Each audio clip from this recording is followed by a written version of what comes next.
nagkaroon ng boyfriend na hiwalay, may anak, pwede ba siyang mag-confess or gumamit ng mga sacramentals? So kung nagkahiwalay, nagkaroon ng anak, pwede mang mangungumpisal, pwede naman mangungumpisal, act of contrition. Pero kahit nangungumpisal na siya, pinatawad yung kasalanan sa impyerno dahil sa immorality, may temporal punishment. Ano yung temporal punishment? Yung sultay. No? Na mabasa natin sa 1 Corintios 6:16. So, ngayon, dahil may sultay, kailangan na putulin din yung sultay. May ritual sa pagputol ng sultay. Pwede mangungumpisal, pwedeng magamit sa mga sacramentals provided na yung tatlo ay kailangan: proper faith, proper disposition of morality, and a state of grace. Bro Wendell, pero yung tatay nakikipag communicate doon sa nanay dahil sa anak.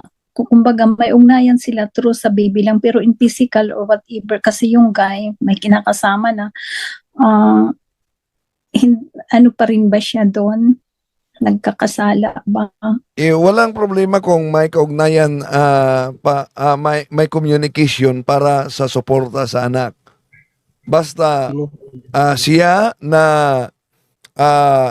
natiling single ngayon, wala siyang involvement sa sex outside marriage o immorality, pinagsisihan yung mga kasalanan, nasa proper faith, proper disposition of morality, and a state of grace, yun ang kailangan. Yung pwede kong ibigay sa kanya yung prayer ng sultay? Pwede, pero dapat mangungumpisal muna. At sa pangungumpisal, di lang basta nangungumpisal, kundi pagsisihan talaga ang naturang kasalanan at may planong to restore the damage. Okay, salamat sa sagot, Bro Wendell. Yung kasal lang sa huwes, pwede ba siyang gumamit ng mga sacramentals din, katulad ng oil, asin at saka water? Well, sinabi ko na ang mga sacramentals, hindi po yan pang magic, no? At ang sacramentals, epektibo lang sa buhay ng mga baptized Catholics kung nasa proper faith, proper disposition of morality, and state of grace. Public sinner ang kasal sa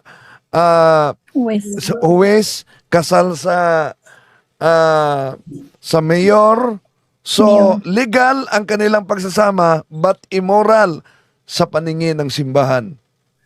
Okay. Pero pwede siya mag-confess? Pwede sila mag-confess, pero kailangan talaga nila na magpakasal. Walang silbi ang pangungumpisal nila kung pagkatapos ng pangungumpisal, nagsama pa rin. Okay. Dahil legal man ang pagsasama nila, ngunit immoral ang kanilang pagsasama sa mata ng simbahan. Kailangan talaga silang magpakasal. Okay, salamat, Bro Wendell. Ngayon maliwanag na sa akin at maliliwanagan na rin ang aking kapatid. Salamat po.